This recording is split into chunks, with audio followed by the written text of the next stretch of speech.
podcast where best friends and next-door neighbors, Willow and Lillian, spill the tea on murder, mysteries, and other things that go bump in the night. So get your favorite teacup ready, and let's get into it.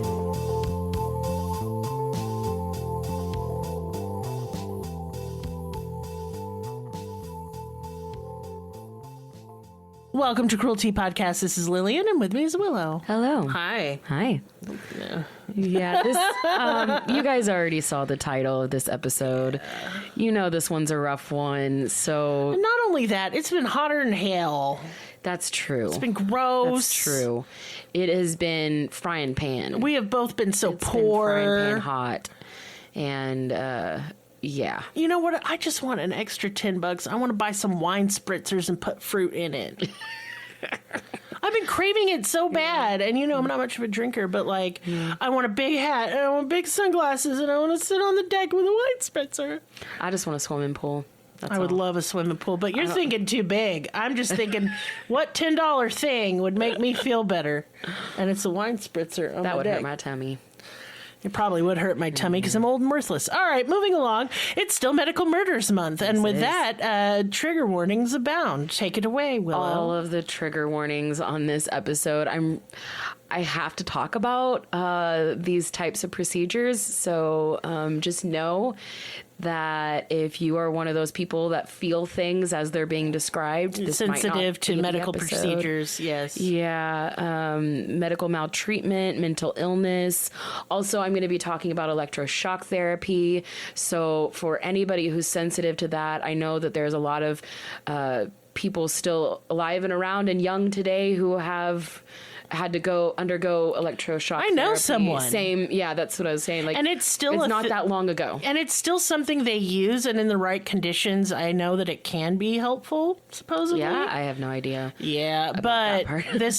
we're not talking about those. No, and I understand that, you know, a lot of the LGBT plus queer communities will be extra sensitive to these issues because, yeah, that's the outcome a lot of people faced. Yeah, back in the day, if you were not cis het white and staying in your lane and not being too loud, yeah, this was your fate. Yes. So, yeah, all those trigger warnings, take heed. This was really hard research for me.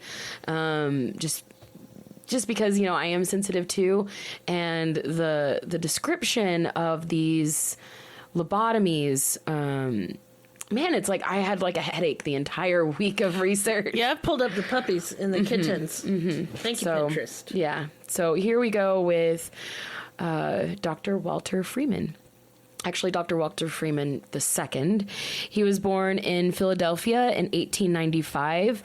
He came from a long line of doctors. His ancestors included physicians like anthropologist Lewis Morgan, and he was the president of the American Association for the Advancement of Science, and Stephen Camp, who was the founder of the New Jersey Medical Society. His father was a doctor. His grandfather on his mother's side was William Keene, who was a pioneer in the American neurological surgery. He was the first brain surgeon in the United States and noted as the first to have ever removed a brain tumor from a living patient. And that took place in 1888. I did, you know, double check that. And there is actually a few other surgeons that are listed as the first to remove a brain tumor. So I just noted that because that's what people say.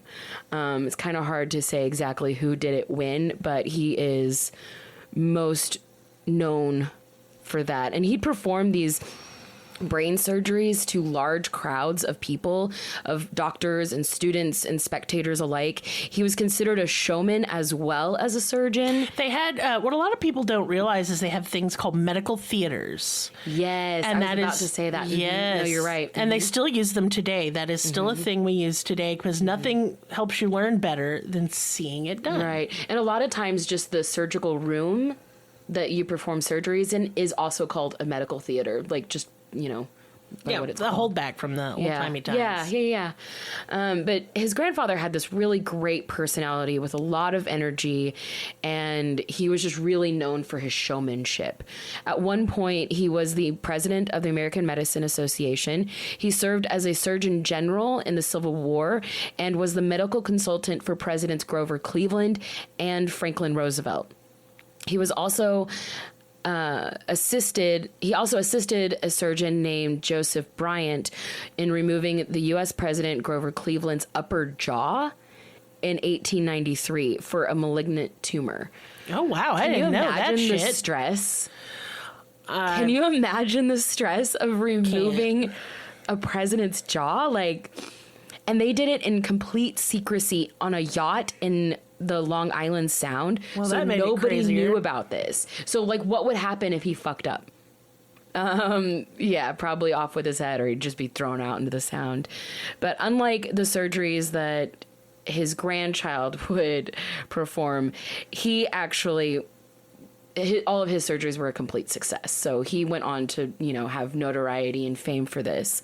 But Walter Freeman, he actually, Walter Freeman, his son Frank, his grandpa, and then some other male relatives in his lineage, they all look the same. If you put their pictures next to each other at around the age of 50 or 60, identical.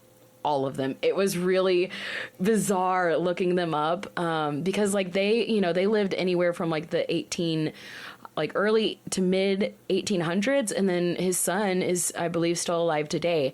So it's just interesting to see these men across 2 centuries, and they all look the same, which I don't know, I find it interesting. And I know that a lot of the doctors that we covered this month, they all look very similar. They have the short haircut on top with the perfectly trimmed beard, almost like Santa.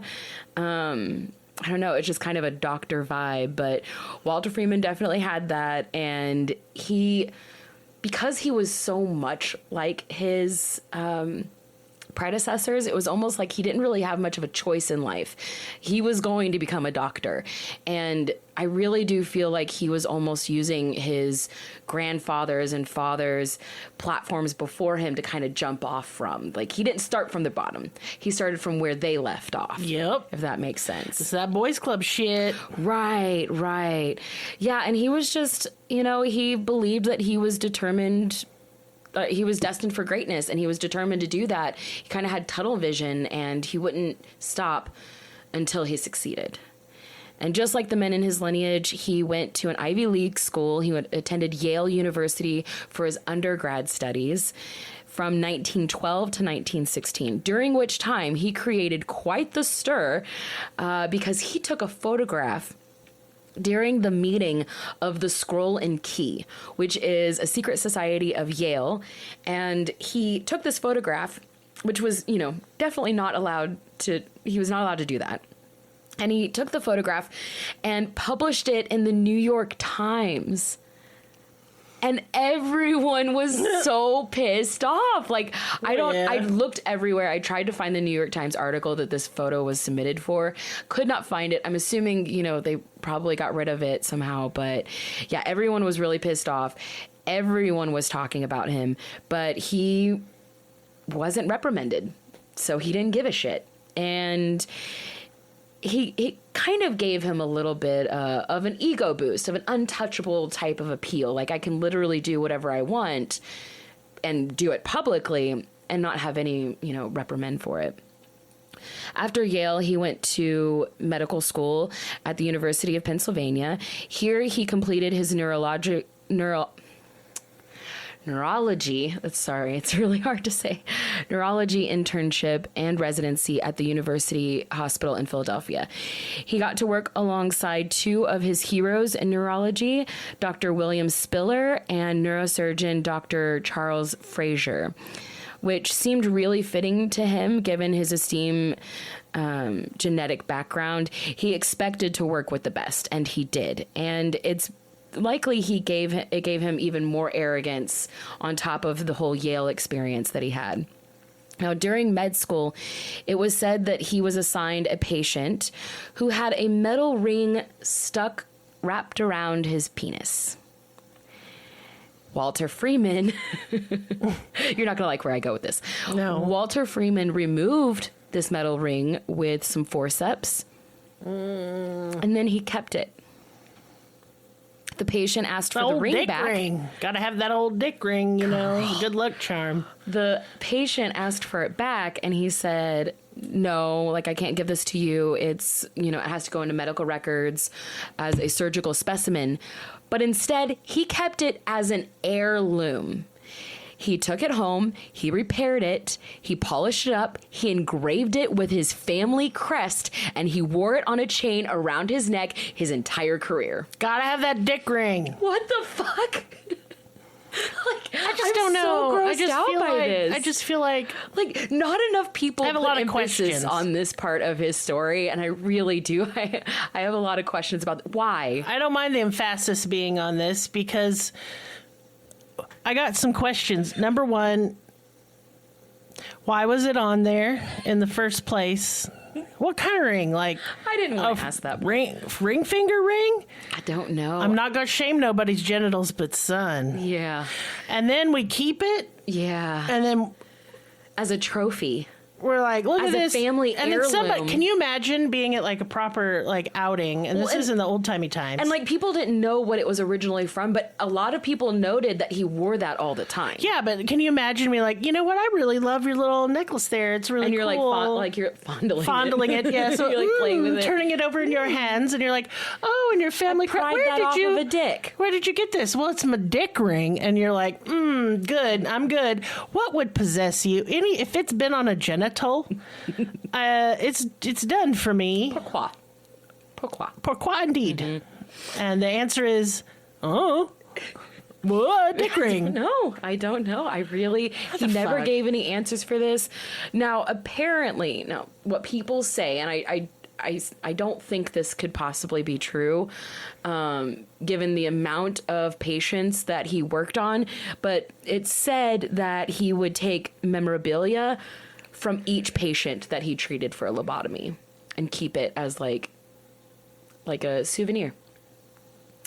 Again, highly unlikely that it was every single patient, but even if he took a couple of things from the patient, it's just weird and it's creepy. Don't. So after graduating medical school in 1920, Walter married Marjorie Franklin, who was an economist. They moved to Washington, D.C., and would go on to have 4 children in 4 years.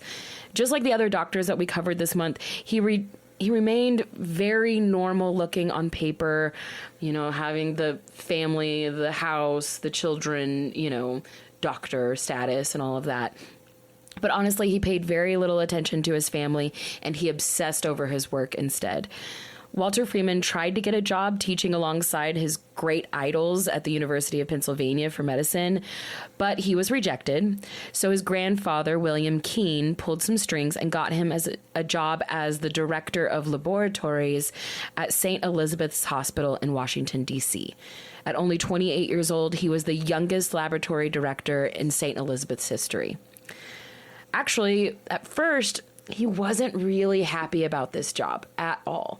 He did not want to be doing this. He didn't think that this position would give him the proper education to build off of. Mm-hmm. But once he stepped foot in St. Elizabeth's Hospital Institution for the Insane, he believed he found his calling at that point. Oh, good. Now, originally called the Government's Hospital for the Insane, it was the first federally owned institute, and at first used to treat military patients in the mid-1800s after the Civil War. Its name later changed because Civil War soldiers were embarrassed to tell their families that they were recovering in a mental institution, so they changed the name to St. Elizabeth's in 1916. At its height, it housed well over 8,000 patients and 4,000 staff members. It was basically a small town. The institution was fairly rare in that it was almost completely isolated as a community and completely self-sufficient.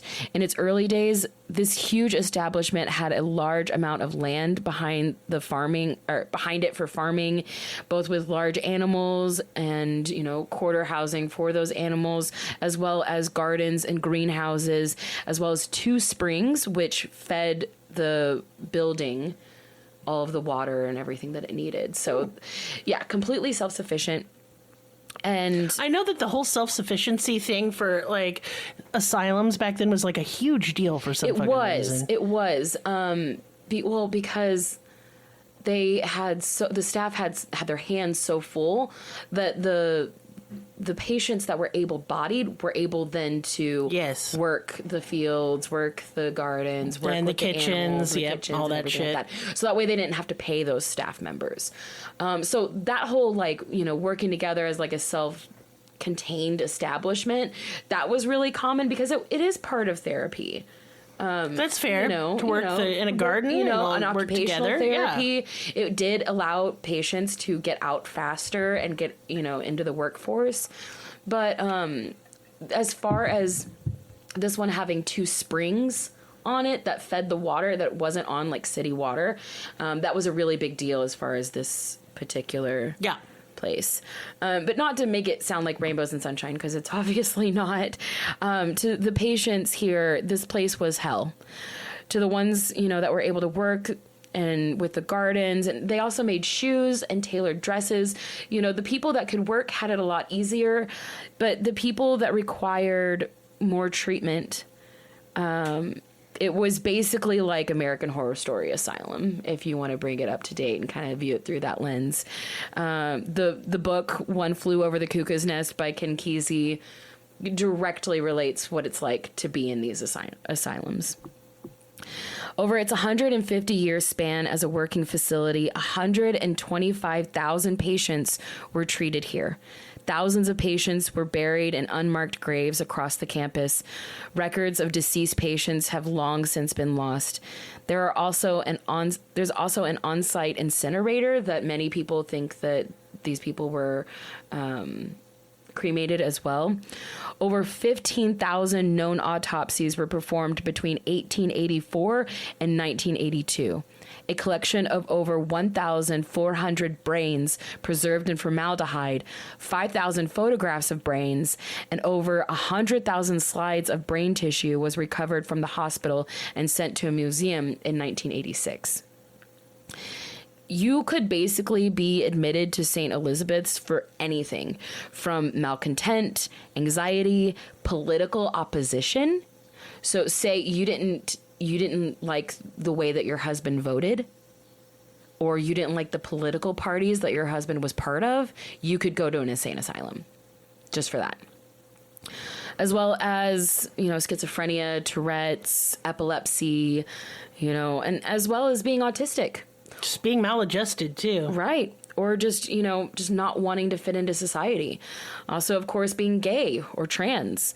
St. Elizabeth's was actually one hospital that was really, really big on electroshock therapy for the LGBTQ plus communities all the way up until the 80s. This was one of the main places for electroshock, and it's just horrendous. And basically, myself, you, and pretty much everybody that I've ever loved or met in my life would have been admitted to this facility, for sure. And people were not just, voluntarily walking in there. These people were admitted. These people were placed there by their family, by their spouses. They were placed there involuntarily. And a lot of them didn't come out the other side. A lot of them had to stay there for the rest of their lives. Now you see people, you get into a treatment center for a couple weeks and then you're good. But back then, it's not how it worked. And they did more than just electroshock. They do ice baths, which they called hydrotherapy. Very scary. Insulin-induced comas to, quote unquote, sleep the gay away. Yeah. Yeah, I bet that didn't kill me. They also did dance therapy and psychodrama, which Man, that would make me gayer. I'm just saying. Yeah. Yeah. Well, and the dance therapy and the psychodrama just really reminds me of American Horror Story Asylum, where they play that name game, and I'm just like, yep, they did stuff, but they did stuff like that for real. Yeah, they did, and not any of it was helpful or effective. No, not at all. And when Walter Freeman walked into the St. Elizabeth's Institute for the Insane, he saw sadness, he saw pain, he saw complete loss of humanity. Medical historian Edward Shorter said, quote, "You have this enormous population of patients smearing their excrement on the walls, tearing off their clothes, sitting befuddled on the floor day after endless day, and you say, how could someone be forced to live like this?" As Walter's son Frank once said, quote, "It was clear in those days when you were committed to a mental hospital, this was not a voluntary affair, that there was no way out. There would be no treatment because there would be nothing seriously that anyone could do. These were warehouses for people that society wanted to forget." Yes. And Walter Freeman wanted to get these people out of these horrendous life sentences and get them home where they belonged. He wanted to find a way to restore their sanity and get them out of these depraved warehouses of illness and back into society. He said that after wandering the wards of patients in St. Elizabeth's for the first time, that he was filled with a weird mixture of fear, disgust, and shame. To him, that building was holding several thousands of people who were essentially deteriorating right before their eyes, and someone had to do something about it. I mean, I agree. But we need to go, Nellie Bly's method. Not where we're going. Not this direction. Yeah. Now, this is the 1920s. Science still has a lot to discover about the brain at this point. These doctors that are in practice, they are treating symptoms. They are not treating conditions. Mm-hmm. Walter Freeman had seen shock therapy in its infancy, and because the patients tended to be more subdued afterwards, or tired, he concluded that because the shock therapy worked, again, only addressing the conditions that they were looking for, he thought that this meant that mental illness must be a physical component to the brain.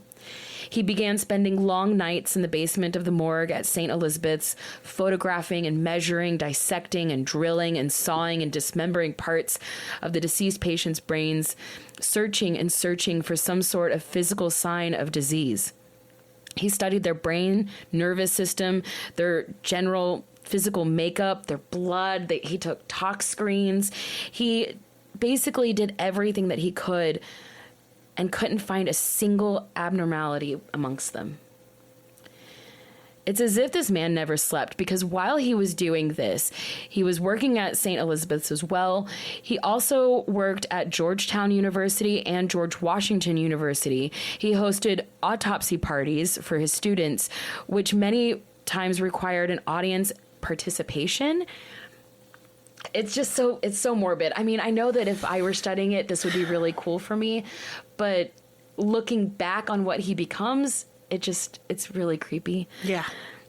And these were like really big theatrical demonstrations, like you mentioned. Just like his grandfather before him, he was a very talented showman. He was considered to be full of energy, enthusiasm, and very well liked among his peers and students. He became the chairman of the Department of Neurology at George Washington University and completed an MS and PhD in neuropathy at Georgetown. He wrote comprehensive texts, including one called Neuropathy, the Anatomical Foundation of the Nervous System, where he discussed the differences he found in patients who had died during manic episodes versus patients who had not. He gave speeches and oral presentations and arranged medical exhibits for meetings at the American Medicine Association and the American Academy of Neurology, and became a member of the Medical Society of the District of Columbia, which later on, when he became the president of the Medical Society, he worked on making it to where non-white physicians could be members too. One of his great grandfathers, I believe, one of his distant relatives, actually worked on integrating Native American tribes into the medical system, and I don't know, worked on certain types of languages to transcribe from the native tribes language.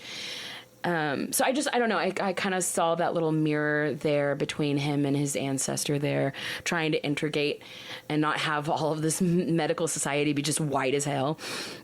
At St. Elizabeth's with his test subjects, he tried all the regular treatments of the day, as well as manipulating patients' oxygen levels with sodium amytal, which was usually used for patients experiencing catatonia, which a lot of people don't understand catatonia, and I don't believe that, we really fully understand it now because it's widespread across lots of mental illnesses. It happens frequently. Yes, absolutely. So what catatonia is, it's when the body seizes up and goes really, really rigid and stiff, which can be seen, across disorders like schizophrenia, Tourette's, Panda syndrome, which is an autoimmune disorder, as well as, epilepsy, of course, as well.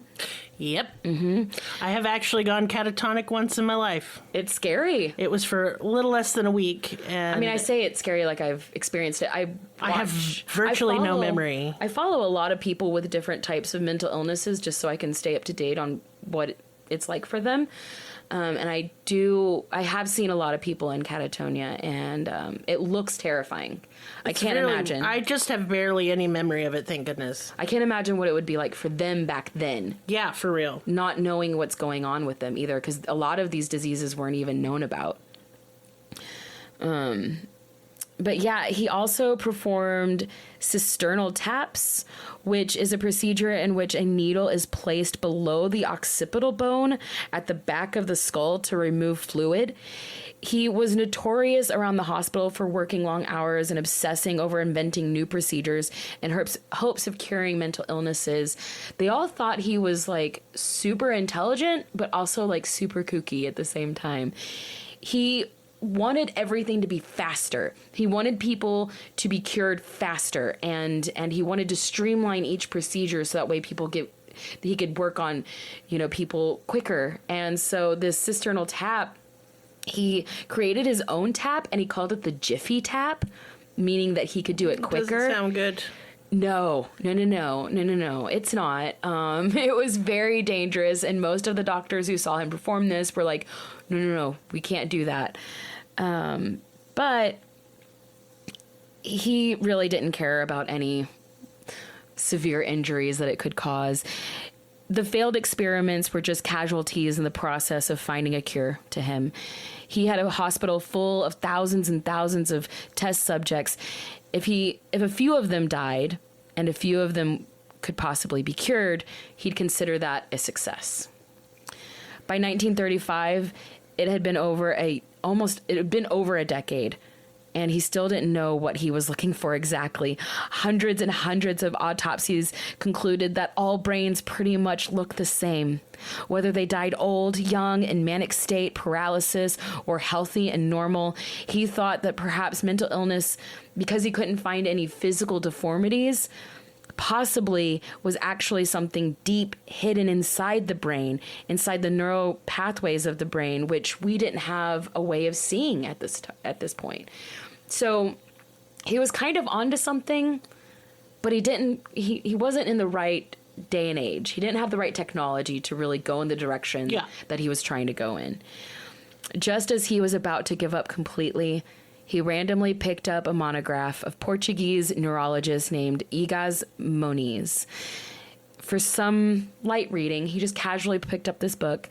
He stumbled upon his work of a procedure that he called the lobotomy, which was intended to treat mental illness by taking small corings of the patient's frontal lobe. Which this stuck out to Walter Freeman because he had actually been focusing a lot of attention on the frontal lobe, and his studies seemed to kind of solidify that direction. Egas Moniz said that he had performed his surgery on 20 patients. A third of them were rid of their symptoms, although some patients died, and modern medicine at the time considered this a barbaric practice. This was good enough evidence for Walter Freeman to base his research on. He concluded that he could make this process a little less barbaric than coring their brain and just sever the connections from the thalamus to the frontal lobe, thus calling it a lobotomy. Ooh. Now, it was believed at this time that many symptoms of mental illness were the result of too many connections between the internal impulses of the thalamus reaching the frontal lobes of decision making. They believed that the thalamus held all of your emotions and that the frontal lobes held all of your decisions. And if you were too emotionally driven in your decisions, that you had too many connections from your thalamus. They were kind of, they were in the right direction, they just weren't right. Yeah, you know. I was going to say, it sounds good, but it ain't right. Yeah. He still had plenty of test subjects to test this theory on, since he had complete access to the mental ill patients at St. Elizabeth's, but he didn't have any surgical license. So he employed someone with a surgical license, a young neurosurgeon by the name of James Watts. And together on September 12th, 1935, the first prefrontal lobotomy was performed on a 63-year-old housewife named Alice Hood Hammett. She was from Topeka, Kansas, and he had chosen her as his first patient because she showed more of the same symptoms as the test subjects in Monize's test study.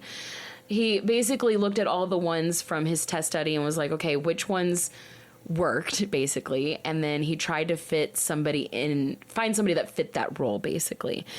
She reportedly had extreme anxiety, and after an hour of surgery, she initially seemed to recover just fine. Her anxiety was gone. Her husband said that she was acting more normal than ever before, but within a few months after surgery, she started having convulsions and eventually died from pneumonia at the age of 68. But Walter considered this first lobotomy a complete success and continued forward within only 2 months of performing lobotomies. By November of 1935, the two had completed 20 lobotomies and even some follow-up cases, some 2 or 3 times over. Jesus. Yeah. That's just scrambling somebody's eggs, man. I know. And, like, some people, like, really liked the lobotomy. Some people really liked what he did to them and came back for more. Oh, that's weird. Yeah. So, to cut costs on anesthesia, as well as further studying the effects, they started performing the surgeries on patients while they were awake to study their reactions. He'd ask them to sing or count or recite poems, anything to keep them talking and monitoring their behavior. In 1942, in 7 years, they'd completed over 200 prefrontal lobotomies and published results claiming 63% improvement, 23% were unchanged, and 14% had gotten worse or died. One of which... Yeah, that's a lot. It's a lot of people. But to Walter Freeman... Oh, that's acceptable. That 14%... It's acceptable. Yeah, absolutely. You don't get to play God and decide whose life is more valuable and what percentage of people dying is acceptable. It's unacceptable. But to him, this was a success, complete success. Now, one of those patients that would have been that 14% that got worse was 23-year-old Rosemary Kennedy in 1941. She was born with severe lack of oxygen, or so people say. That's what's written. Because allegedly the doctor was running late treating patients with influenza. This was in 1918 during the 1912 pandemic. Again, it lasted several years. Yes, it did. So it's said that the nurse held Rosemary in place inside the birthing canal until the doctor arrived, which resulted in brain damage and mental deficiency. And I say it like that because some sources say she held her there for up to 2 hours, which is just, she would have been dead. But a lot of people actually believe that this story is false because the people who claim it to be true weren't even present at the time. Yeah, I've read that. And a lot of people believe that she was just born mentally slow and they made this story up later so that way they had a reason for her mental slowness or her mental illness that nobody ever diagnosed her with anything. but they wanted like a reason outside of their genetics and outside of their hands and outside of their blame. Well, it's not my fault she didn't come out the way I wanted her to. Yes. Because, of course they have the, political stuff that they deal with later on, and they didn't want this shame on their family. Now, parents at the time really didn't understand how to help their children with mental illnesses, and it was especially stigmatized in the 1920s. Rosemary reportedly, quote, couldn't keep up with children her age. At 2 years old, she was still having trouble sitting up on her own. She would experience fits that could have been seizures or episodes relating to her mental illness. These could have been, just kind of frustrations or meltdowns, as we call it. She could have been on the spectrum. She could have been autistic. We just don't know. She started kindergarten at public school, but by the end of the year, she was kicked out and they refused to allow her to move up to first grade. Rosemary was taken to Harvard Medical for analysis, and they said that she was just slow. They gave her an IQ test, and the results were not released, but they said that it was extremely low. They tried to keep her in public schools, moving the children to a more elite school, but Rosemary had to retake kindergarten before she moved up to first grade, which then she had to repeat first grade again, and by the time she got to second grade, her younger sister was in the same class. But she just couldn't keep up. It was hard for her hands to write the letters correctly. She had trouble spelling. Her sentences were incomplete. She just couldn't keep up. So they got her private tutor and was taught at home. But it was more than just mental disabilities for Rosemary. She was much more clumsy and less coordinated than her siblings. She wasn't able to cut her own food, and her sister thinks that she may have had more seizures due to the fact that her doctor was called quite frequently, and, she was shut away with the doctor, and the doctor would administer injections to her while the other children were kept away. So the rest of her siblings were kind of hidden from her a lot of the times, or vice versa. She was hidden from them. Yes, absolutely.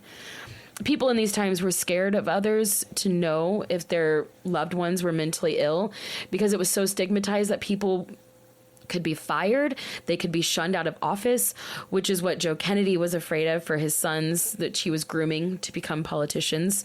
People tended to keep their handicapped or disabled loved ones hidden away or secretly in hospitals where nobody could see them, because not only was it taboo or looked down upon, it was deadly to have mental illnesses at this point. As Rosemary grew up around the world, there was a rise in sterilizations, and there were actual talk of putting people that were mentally ill in gas chambers to rid the society of their plague. Eugenics. Yup. Which Hitler later had such a quote-unquote program. He called it a program. That killed between 200,000 and 300,000 mentally ill and intellectually disabled children and adults during World War II. Yep. Many of them had Down syndrome. And so I think about these types of things that happen that we don't talk about. And people wonder, I hear people all the time, especially like boomers, but I hear a lot of people say, well, we didn't have that in my day. We didn't have autism and ADHD. We didn't have trans people. Yeah, you did. They just hidden, undiagnosed, and tortured. Yeah, or killed. Yes. Killed them all off. They were genocided. Of course you didn't have them. Of course you didn't have them. Yeah. You weren't protecting them, is the thing. That's why you didn't have them. Now, Rosemary's brother, Joe Jr., actually was in favor of Hitler's program. God. There were letters that he wrote to their father praising Hitler's work, and I will not repeat what he said in those letters, but essentially saying that his sister should be there.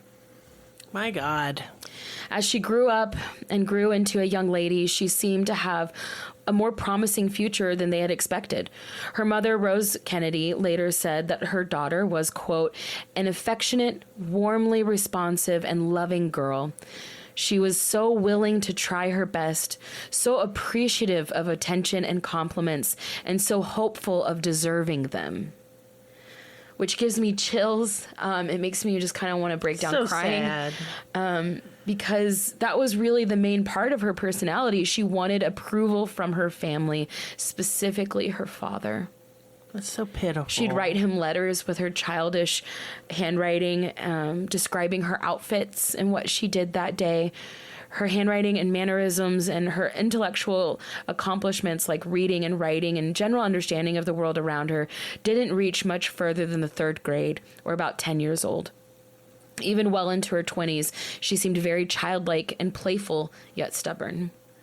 The Kennedys moved to London in 1928 when Joe Kennedy became an ambassador, and Rosemary didn't come with her family initially.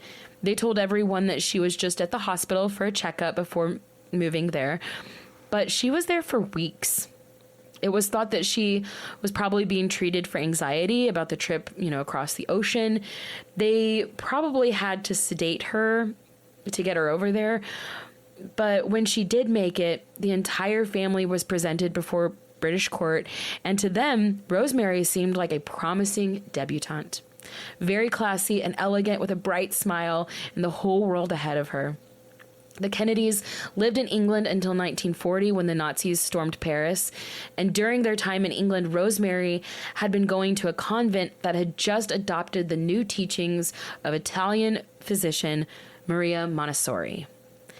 And these Montessori teachings, she was treated with patience and taught to actually become a teacher's aide. Like, she was actually working by the time that her parents left London and went back to the United States. Mm-hmm. She was working. She was, really prospering. And she wanted to stay behind. After the bombings of London, the school relocated, and she was the happiest she had ever been in her entire life. She had a job that required her to do as she could, which is so important for anyone with mental illnesses. Oh, yeah. To do the job that you can. Yes. Not the job you're expected, but the job that you can do. This made her so happy. She wasn't forced into a box. She wasn't made to be a certain way. She read to the children. She would help set up the classrooms. She'd give them their lunch. She would take them for walks throughout the garden. Mentally, she's at their age. So she was really great help for these children. And she loved them. She loved her job. And she was given household chores to do, which she did very well. And she was happy. She was thriving. But Rosemary's father wanted her home in fear that the German army was invading again. So once she got back to the United States, Rosemary was sent to a Catholic convent, and she regressed completely. Yeah, 'cause she was fucking miserable. Yeah, because they were mean to her. She was becoming more and more irritable and difficult to manage. They said that she kept running away, and she was being found wandering the streets at 2 a.m. looking confused and disheveled. She wasn't running away. She was sleepwalking. But they thought she was out there trying to get some, and they were worried that she would either wind up with a venereal disease or pregnant. That was their main worry. Oh, geez. Not that, maybe she's just, having some episodes and needs some help. Those around her said that her gentle nature was met with an equally violent nature when the family tried to restrict her outings and have her essentially monitored at all times with chaperones with her everywhere she went. One person close to the family described her as a caged animal, stalking up and down, screaming in rage, kicking, hitting, throwing and breaking things, lashing out in frustration and exhaustion and defiance. And the Kennedys couldn't have this, with their two sons potentially being politicians and the whole family in the public eye. Joe Kennedy hired Walter and James to cure his daughter. Rose Kennedy apparently had no idea about this procedure, and no one asked Rosemary what she thought. They just strapped her down, shaved her head, drilled 2 holes into her skull. Walter Freeman stood a few feet back while he instructed James Watts, who inserted small metal spatulas into her brain to sever the links between the prefrontal cortex and the rest of her brain. Rosemary was awake throughout the entire procedure. Terrifying. She was actively speaking and reciting poems to the nurses. Between each movement of the surgical instrument, Dr. Freeman would ask her questions to gauge the results before instructing Dr. Watts in cutting further or moving in a certain direction until she stopped speaking altogether. One wrong cut, and she was gone. She was left completely disabled. She couldn't speak or walk or hold her bowels. With a month of therapy, she was able to regain movement of one arm. So sad. But after that, she was shut away in an institution. Her family didn't visit her for 20 years. So fucked up. It wasn't until after her father had a stroke that her family finally came looking for her. Now that he's disabled, they'll finally acknowledge their disabled daughter. Well, because he was standing in the way. He wouldn't allow the family to find her. Oh, I hate this guy. He's an evil fucking cunt, yeah. Yeah. When Rose finally came to see Rosemary after 20 years, Rosemary attacked her because she was still so mad and she couldn't express herself any other way. She knew what they did to her. Mm-hmm. And she was suffering this whole time. That whole time. Alone. Locked up in one of them nasty places. And all she wanted was approval. That's all she ever wanted, was somebody to say, good job. I'm proud of you. God damn. She'd die in 2005 at the age of 86, having been confined to a treatment center for over 60 years. That's disgusting. Her siblings would be with her in her few final years, and would go on to pave the way in her honor for mental health issues and Special Olympics. But it obviously does not make up for all the atrocities that she suffered. No. For decades. Rosemary's case was swept under the rug as an accidental mishap that would potentially be learned from to propel Walter's studies further. He didn't see it as a loss if he learned something from it. I fucking hate this guy too. The rest of the world forgot about the Rosemary Kennedys of lobotomy and focused more on the successful cases like Alice Hammett. Walter Freeman considered it a success if the patient was no longer showing signs of resistance or lashing out. As long as their, quote, disturbing symptoms were gone, they could be discharged from the hospital.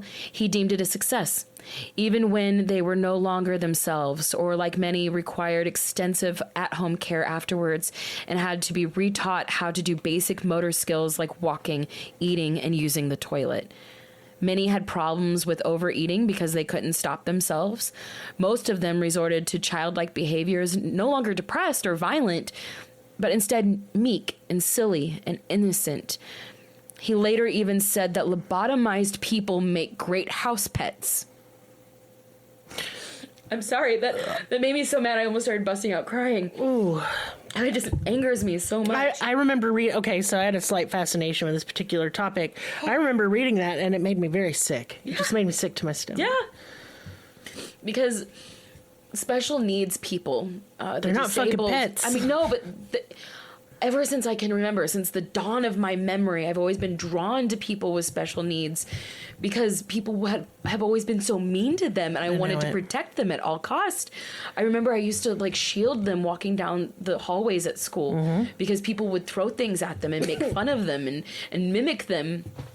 Yeah, and say the R word, R slur. Yeah. I volunteered in high school before I dropped out to teach children to read, special needs children to read, because I'm a big fan of literacy.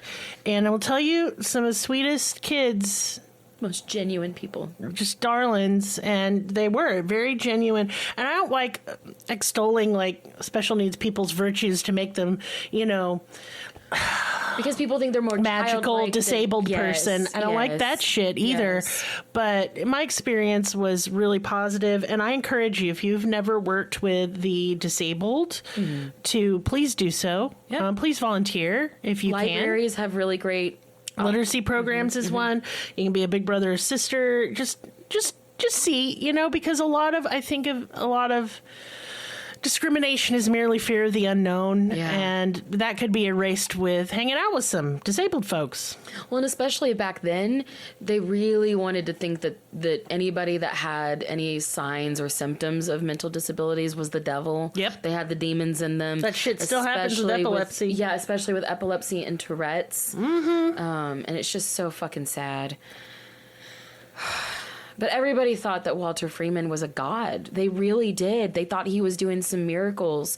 His motto became, "Lobotomy gets them home," which was his main goal, was to get people out of these horrible conditions in these asylums, which, getting them home is a very good, goal, but not through the works of lobotomy. That's not how we get them home. Walter Freeman and James Watts went before a medical conference in Baltimore to present their findings of this new technique. Most doctors were outraged and disgusted, but Walter Freeman assured them that this was a last resort procedure that would take months, if not years, to monitor the success and progression of patients' symptoms post-surgery, which makes me want to punch him in the face because he's talking out his ass right now. Yeah. Like, he never used this as a last resort. No, it was procedure. the first thing he fucking jumped to. Absolutely. And he never reported back with his patients. Like, I mean, he might have kept up with a couple of them, but as far as the great majority of them, he didn't give a fuck about them afterwards. But unfortunately, Dr. Freeman, no matter how many doctors were against this procedure, in those days, and even still today in many cases, doctors didn't publicly oppose other doctors. They would not write anything ill about another doctor. They would not oppose them publicly in any way. It was considered unethical. So they may have stood up in the meeting against him. They may have spoken out against him to his face, but in the real world, they would never. Instead, the lobotomy patients and their families sang his praises. They loved his work and what he had done for their family members. To them, he had restored them to a better version of themselves. They wrote him letters and sent Christmas cards, which Walter would later essentially use as evidence of his good work, asking opposing doctors if their patients ever sent them Christmas cards. To which they'd be like, well, no. He'd be like, well, see, I'm right. Knowing that he wouldn't be able to be stopped by other doctors, he knew what he was really doing. Freeman took to the press. He invited them to watch lobotomy performances, and soon his name was all over the papers and all over the tabloids. The Saturday Evening Post wrote about Dr. Freeman's work and said, quote, "A world that was once seemed the abode of misery, cruelty, and hate is now with sunshine and kindness." The Washington Star called lobotomy, quote, "one of the greatest surgical innovations of this generation." The New York Times called it, quote, "the surgery of the soul," saying that it was history-making. Which, it was history-making. Sure, but not the kind of history you want, folks. And not the type of surgery of the soul you want either, because it literally took your soul out. But these were still invasive surgeries. Walter Freeman wanted to simplify this even more, just like he did with the Jiffy Tap. Thousands of patients in hundreds of hospitals around the world, or around the United States at least. He had to simplify the procedures so he could account for that many people. Yep. He found the work of an Italian doctor named Amaro Fiberte. Fiberte. I tried it at home. It was a lot sounds easier. Okay. It's a lot okay. easier at home. He had operated on patients' brains through the eye socket because it allowed access to the brain without drilling into the skull. The eye sockets are right in front of the frontal lobes, so Walter believed this process was much better than his previous process. He dubbed this the transorbital lobotomy, and since he was no longer drilling into the skull, he believed he didn't need to use anesthesia, which would cut the cost drastically. But also, he could use an electroshock treatment instead. He had a portable one that he could take with him literally anywhere. He kept one in his car. He kept one in his office. He also was able to avoid surgeon's fees, so he could do this on his own. For some reason, you didn't need a surgical license for this. Jesus. So he decided to basically take this transorbital lobotomy everywhere. He started to perform them himself, and, since he didn't need James Watts, that was good because James Watts fucking hated this idea. He did not like the transorbital lobotomy. He was completely opposed by it. He thought that using crude instruments and performing without a license was obviously not the way to go. He also didn't like that Walter Freeman would just perform these lobotomies anywhere, like not in a surgical environment. Instead of using surgical instruments, he brought with him an ice pick from his house, literally just right out of the kitchen drawer. Gross. Which I understand that a lot of younger people may not understand what an ice pick is or what it was necessarily used for and why everyone had them in their kitchen drawer. But back then, you had an ice box instead of a freezer, and you would literally be delivered a block of ice. Yes. And we had big ice houses that stored the ice that was shipped in from other places. Yes. This is before, like, modern refrigeration. It's just like you had the milkman deliver the milk, you had The iceman deliver the ice and use the ice pick to break off chunks for your drinks and shit. Yeah. So everyone had these ice picks at all times, or in their houses at least. So he saw this ice pick at home and he was like, wow, this looks a lot like that instrument that one guy used. So he just took it to work with him. And his son said that literally the ice pick that he used in these lobotomies came out of his kitchen drawer.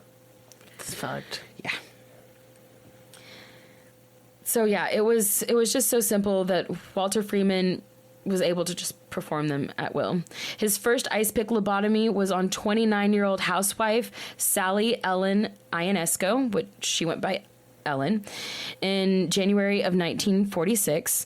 She tends to be kind of like the golden child, if you will, of lobotomy. She's kind of like the case that you think of when you think of ice pick lobotomy. It's always a housewife. It's always a disgruntled housewife. Only she definitely had severe mental disorders going on, which she was never really fully diagnosed. One doctor who later reviewed her case said that she could have been diagnosed with borderline personality disorder and or severe depression. She was very violent and suicidal and was consistently trying to kill herself. Her daughter Angeline, who was 6 years old at the time, later said, quote, "My mother always acted a little sort of aloof. You just had to accept it. That's mommy. Mommy's that way." But it got more and more, and the time came when she was so depressed, she would just lay in bed literally for days. I remember her pointing up at the ceiling and saying, "You see those wires?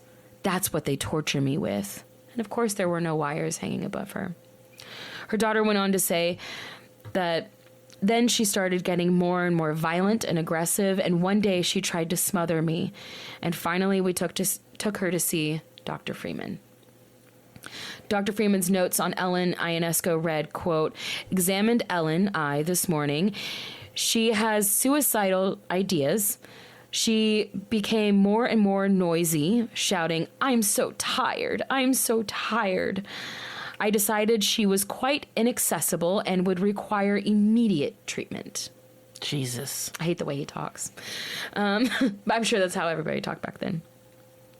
She was sedated with a round of electroshock, and once she was out, he inserted the ice pick into her eye socket above her eyeball, tap, tap, tap with a mallet against the end to break through the soft, thin bone into her brain, swirled the instrument around to sever the neural connections.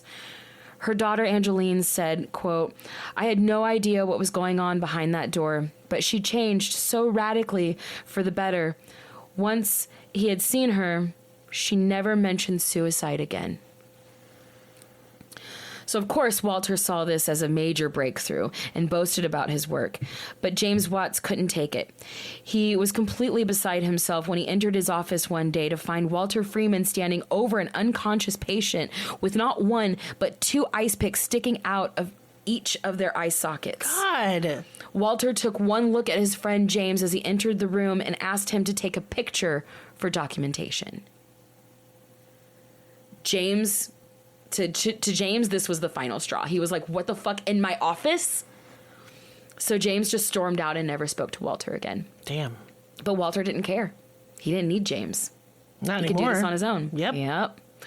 So yeah, he had completely simplified the lobotomy, and now he could take this show on the road. He'd get people in these huge crowds and get a whole bunch of people to hold the patient down while he administered electroshock. At many of these, his son was actually there holding people down. And he said that, like, basically once he flipped the switch, we all went for a big ride. It's really desensitized. His son looked up to him later and ended up continuing the family tradition in medicine sciences. He really did think that his father was paving the way, which I think at that time, sure, I bet it did seem that way. After the Ionesco lobotomy, he set out to tell the world of his achievements. He wrote essays and editorials and gave interviews. He really liked road trips and would often drive around the country just to clear his mind. And once James Watts left, he took the show on the road and he traveled all over the country performing transorbital lobotomies, teaching other doctors to perform them. There was one doctor in Texas who set up shop doing up to 75 lobotomies a day. That's crazy. He made it basically a sideshow event with reporters and cameras everywhere. He had tricks where he'd hammer with a crude woodworking hammer instead of a surgical instrument, switching hands halfway through because he just kind of got bored with his right hand, so let's switch it up with his left hand. He would use both hands at once. He even would, like, stop midway with the ice picks hanging out of people's faces to pose for pictures. Yuck. One time he did this and he, like, stepped away to take a picture, and the patient with the ice pick in their skull, the ice pick slipped and killed them right there on the table. Oh my God. But the show went on. It just kept going as if business was, business as usual. He loved the attention and that these live shows would give him, and that extra sense of drama and excitement. He loved that fellow doctors would gasp and vomit and run away in horror at the sight of his new invention, boasting about this in detail in his journals. At this point, he was basically famous. Lobotomy was everywhere in all the papers and all the news programs, touting a new and great cure. He claimed everything from depression, anxiety, mood swings, PTSD from the war. He made it seem as though the lobotomy was a cure-all for mental ailments and that he was the one-stop shop. At a time when being, quote, the social norm was the most important thing, people flocked to him so that they could be fixed. And there was no age requirements.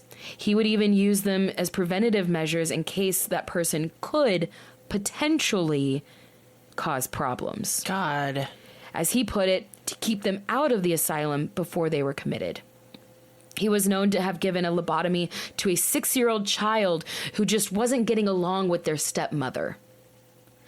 One by one, he'd line them all up, and one by one, they'd be lobotomized and sent home with dark glasses to cover their black eyes. He'd go to small towns, from small town to small town, and visit their mental hospitals, where they'd all line up, approximately 25 patients a day, and one by one, they'd be lobotomized. Jeez. In 30 years of performing lobotomies, he performed over 3,500 lobotomies. So many. Most were said to simply have, quote, lost their sparkle, as Freeman would put it, but many were left severely handicapped, unable to go to the bathroom, feed themselves, or in many cases walk or talk. Countless died. Though he kept tedious records, he didn't do follow-ups, and many of his records have been destroyed with time, so we really don't know how many died. And he didn't go to jail for this or anything. Of course not. Of course not. No. Absolutely not. Many patients would die right there on the table because it's so easy just to nick an artery in there that, either they would... swirling around a fucking ice pick in somebody's skull. Dude. Yeah, he really tried to act like he had a method to the madness, but he didn't. He...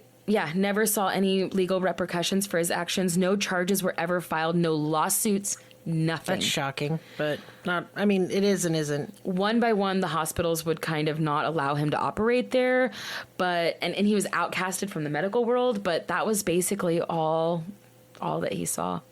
February 1967, Walter Freeman would perform his last lobotomy on a longtime patient of his, a woman named Helen Mortison. She came in for her third lobotomy. Oh, my God. And died of a brain hemorrhage. Walter Freeman died in 1972, still convinced that lobotomy worked and was the only humane way to treat mental illness. Clearly not. Lobotomies don't work, Jesus Christ. No, and the fact that he just was not able to see clearly, like, there's something wrong with this man. Yeah, he had issues. He wasn't able to see that all the lives that he had ruined. It's just a God complex. That's how I look at it. For real, a really, really big God complex. And I think that, you know, the fact that nobody would stand in his way only fueled it. Yes. Completely. Yeah, agreed. You know what fuels me? Business time, speedy edition. That's right. All right. Sorry, it's really hot in here. Yeah, it's really hot. I'm sweaty. Oh, it's like Satan's taint in here. Anyway, so we have a Patreon. It's really cool. We have many different tiers. Everyone can afford something. We do a weekly bonus, like Patreon only episode. We do little like post discussion episodes. You name it. There's going to be videos soon. Go there, become a patron, because if you do, I'm having a contest right now. For the $5 and up tier, if you become a patron, all you got to do is send me a screenshot, and I will enter you in a drawing to win at the end of August a big prize package worth hundreds of dollars. Art, candles, soap, perfumes, prints, you name it. You got it. I do tarot card readings. Why am I bringing it up? Because it's money time and I got to pay my bills, and I would love to do a tarot card reading for you. I'm doing a special right now where I'm doing the $15 full spread, and it takes me hours to do this. And it's a huge write-up sent to your email. Maris is also doing star charts, which is a painting of the stars given like a certain date and time. It can be a birthday, anniversary, whatever. It's very beautiful. I'm doing a reading and a star chart for $45. And last but not least, one of our tea bags could use some help. Okay? That's right. And they're needing some dental surgery. We all know how luxury bones are expensive. I neglected to link their GoFundMe because I'm stupid, and I will be correcting that this episode. So if you need anything else, you can email me. Oh, one last thing. Tiny Sea Crafts is our sponsor for this week, and they make excellent fabric crafts like bags, masks, lanyards, keychains, key fobs, you name it. You can pick the fabric. I wouldn't push it so hard if their work wasn't just really top-notch, high quality, and just so cute. I don't know where I'd be without my lanyard on my keys. I love the little like art caddy that she made for Maris, because it's like so nice, and I put all my stuff in there like a jerk. And that's it. If all you can do to support this podcast is listen, please know that I love you and I appreciate it very much. We're also having a contest where if you leave us a nice review, send me a screenshot. I will draw, and that is for a free Patreon membership this month. Or you can move up. Or you can move up a tier. Yep. So, yeah, send me all that. And now I'm going to go, and I love you all very much. Goodbye.